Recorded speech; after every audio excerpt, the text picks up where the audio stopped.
Capítulo 11. Los monopolios de tierras, pasado y presente. Existen, pues, dos clases de títulos de propiedad de tierras éticamente nulos. El feudalismo, en el que se da una agresión permanente de los detentadores de títulos contra los campesinos dedicados a la transformación del suelo, y la acumulación de tierra que recurre a reclamaciones arbitrarias sobre tierras vírgenes para mantener alejados de ellas a unos primeros colonizadores. Podemos aplicar a ambas formas la denominación de monopolio de tierras, no en cuanto a que una persona o grupo de personas posea todas las tierras de la sociedad, sino en el sentido de que en ambos casos se imponen reclamaciones arbitrarias sobre la propiedad del suelo, contraviniendo la norma libertaria de que esta propiedad solo existe a favor de sus transformadores actuales, sus herederos o sus cesionarios. Los monopolios sobre las tierras están mucho más difundidos en el mundo moderno de lo que la mayoría de la gente parece creer. En los países subdesarrollados, sobre todo en Asia, el Oriente Medio y América Latina, las posesiones de tipo feudal constituyen un problema social y económico de crucial importancia, con o sin el acompañamiento de condiciones de semiservidumbre sobre la población campesina. De hecho, los Estados Unidos son una de las pocas regiones del mundo enteramente libres de feudalismo, debido a un feliz accidente de la evolución histórica. Como los norteamericanos han conseguido evitar en gran medida las situaciones feudales, les resulta difícil comprender en toda su amplitud la gravedad del problema. Esto es particularmente cierto en el caso de los economistas estadounidenses del laissez-faire, que tienden a circunscribir sus recomendaciones para los países retrasados a la alabanza de las virtudes del libre mercado.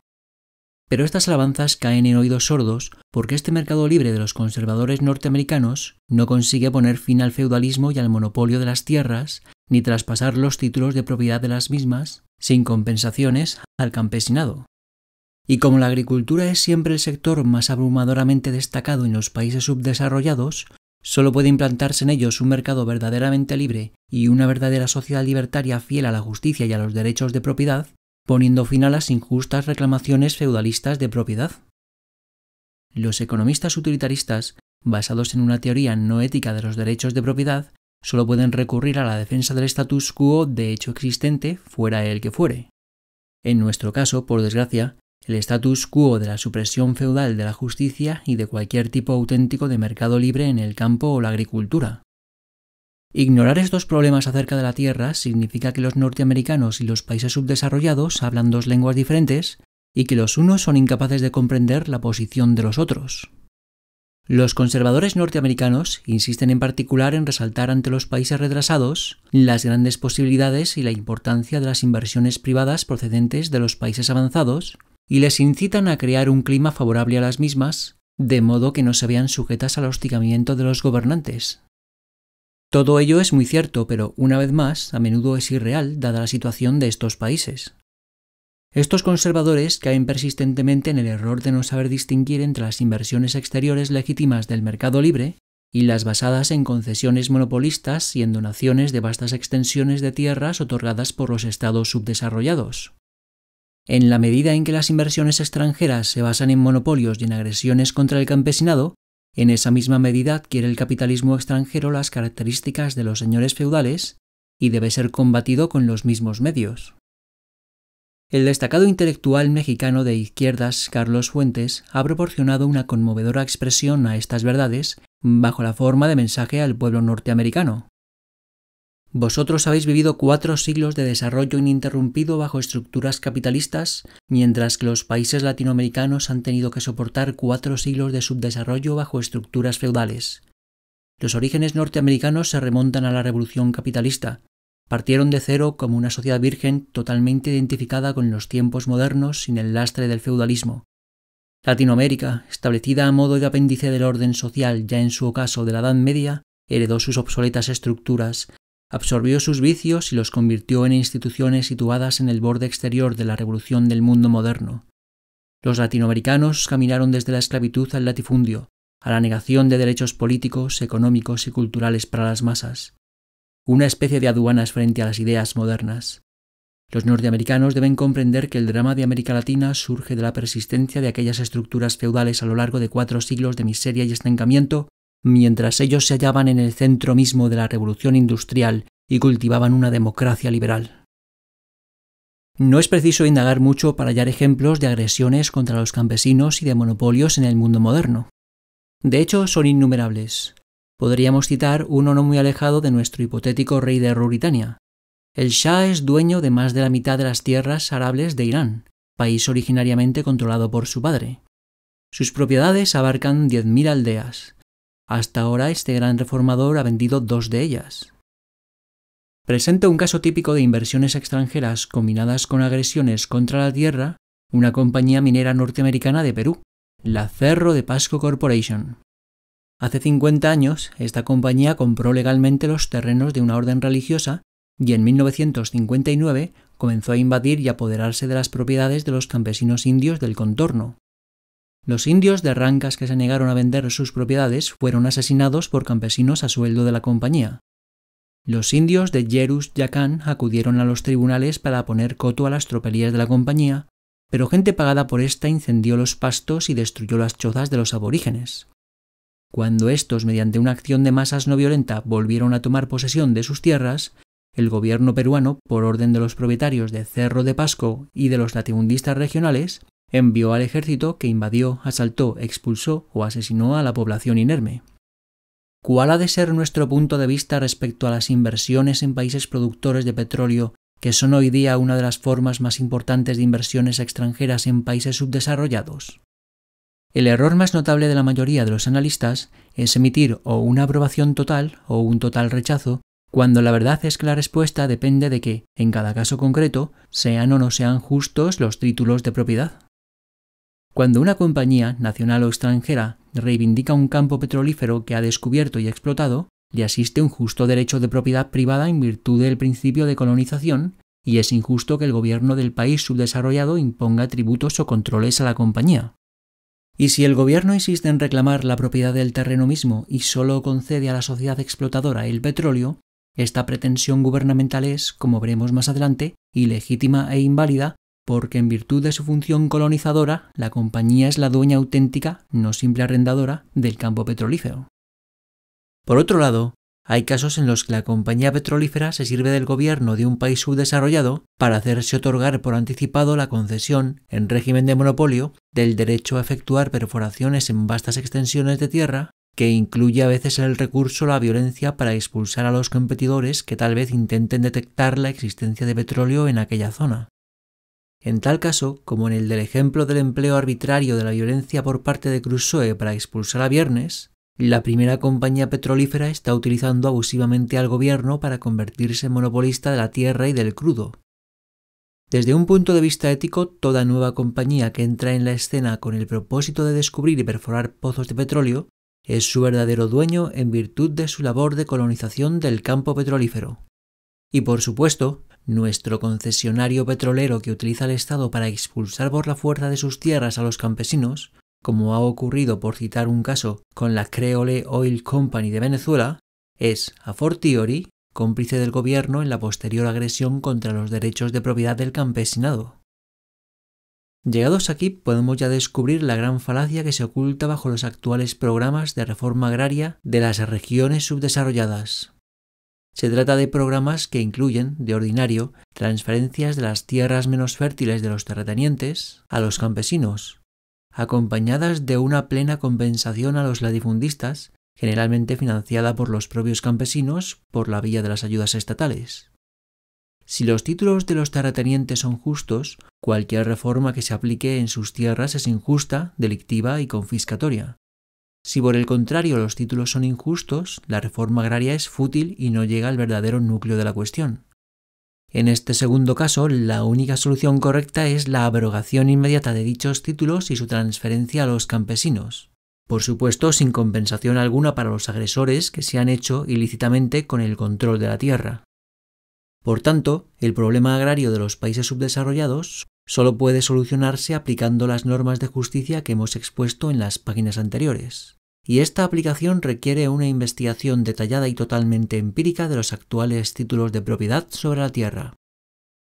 En años recientes se ha ido ganando terreno entre los conservadores norteamericanos la idea de que el feudalismo, lejos de haber sido opresor y explotador, fue en realidad un baluarte de la libertad.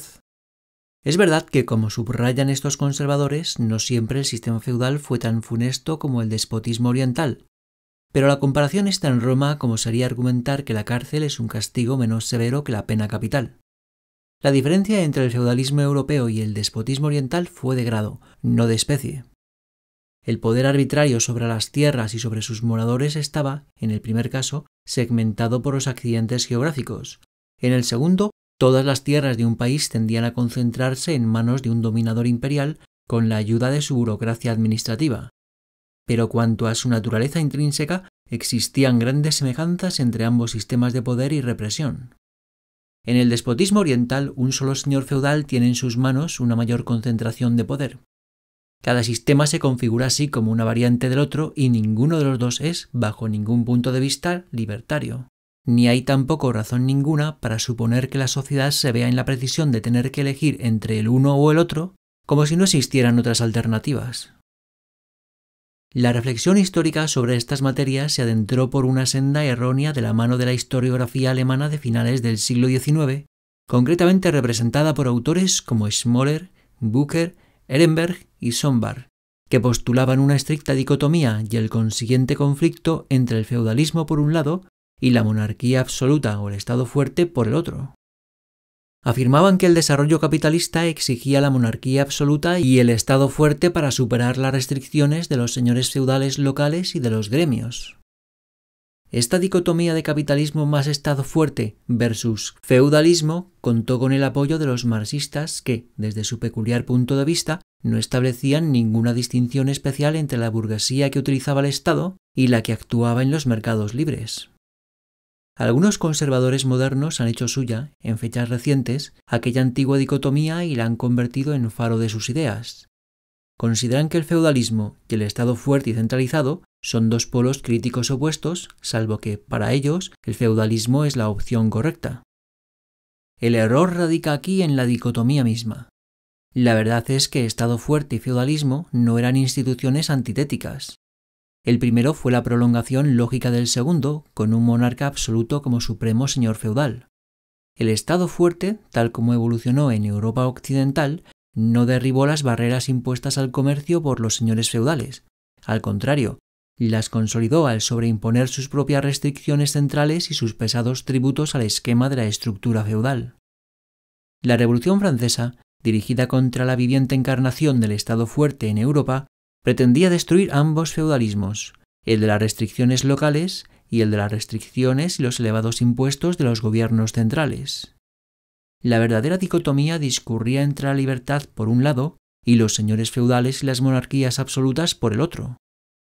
Añádase que el libre mercado y el capitalismo florecieron antes y con más vigor en los países en los que habían sido relativamente más débiles el feudalismo y el poder central, en las ciudades-estado de Italia y en Holanda e Inglaterra en el siglo XVII. Aunque Norteamérica tuvo la suerte de poder evitar, al menos relativamente, el añublo del sistema feudal y de los monopolios de las tierras, no faltaron intentos para implantarlo. Algunas de las colonias inglesas acometieron, en efecto, sólidas tentativas por establecer las normas del feudalismo, especialmente allí donde hubo compañías o propiedades con carta de privilegio, como en Nueva York, Maryland y las Carolinas.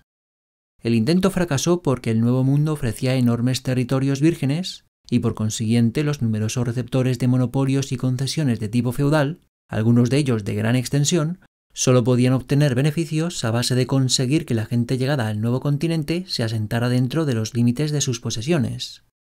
Aquí, a diferencia del Viejo Mundo, no había residentes previamente instalados en regiones con cierta densidad de población y de fácil explotación. Los dueños de las tierras, forzados a estimular el asentamiento de nuevos colonos y deseosos de un rápido retorno a la metrópoli, subdividían invariablemente y vendían sus propiedades a los nuevos moradores. Fue un hecho desafortunado que en virtud de arbitrarias reclamaciones y concesiones gubernamentales aumentaran los títulos de propiedad ya antes de que se produjeran los asentamientos. Por consiguiente, los colonos se veían obligados a pagar por unas tierras que deberían haber sido libres. Pero una vez que el colono había comprado la tierra, desaparecía la injusticia y el título de posesión pasaba al legítimo propietario, el colonizador. De este modo, la enorme oferta de tierra virgen, unida al deseo de los grandes concesionarios de obtener rápidos beneficios, permitió por doquier la feliz disolución del feudalismo y de los monopolios territoriales y el establecimiento en Norteamérica de un sistema agrícola verdaderamente libertario. No faltaron propietarios coloniales que intentaron cobrar algún tipo de renta a los colonos, último vestigio de las exenciones feudales, pero toparon con la enérgica negativa de estos, pues consideraban que las tierras eran de su absoluta propiedad. Fuera como fuere, los propietarios coloniales tuvieron que renunciar al cobro de rentas perpetuas ya incluso antes de que sus privilegios fueran abolidos por la corona británica. Hubo en las colonias inglesas un solo caso, minúsculo y aislado, en el que se mantuvo la tenencia feudal de la tierra, dejando aquí de lado el tema vital de la esclavitud y de las grandes plantaciones del sur, el de los condados del Hudson Valley en Nueva York, donde los grandes concesionistas no quisieron vender, sino solo alquilar la tierra a los nuevos colonos. El resultado fue que los granjeros, conocidos también con el nombre de los palurdos, ofrecieron persistente resistencia e incluso guerra abierta contra los terratenientes feudales. La resistencia alcanzó su cima en las guerras antiarriendo de los años 1840, que llegaron a su punto final cuando la legislación del Estado suprimió las rentas perpetuas. Desaparecían así definitivamente los últimos vestigios del feudalismo, salvo en las regiones del sur. Ya hemos indicado que solo existe una solución moral para el problema de la esclavitud: su abolición inmediata, incondicional, sin compensación para los dueños de esclavos. En realidad, debería darse una compensación de signo opuesto. Habría que compensar a los esclavos oprimidos por el tiempo pasado en esclavitud.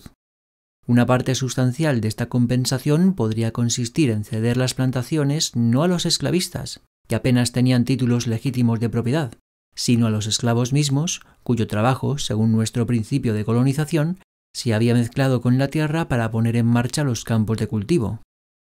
En síntesis, y como conclusión final, la elemental justicia libertaria exige no solo la inmediata liberación de los esclavos, sino la restitución a estos, sin dilaciones y sin compensaciones para los antiguos dueños, de las plantaciones que habían trabajado y regado con el sudor de su frente.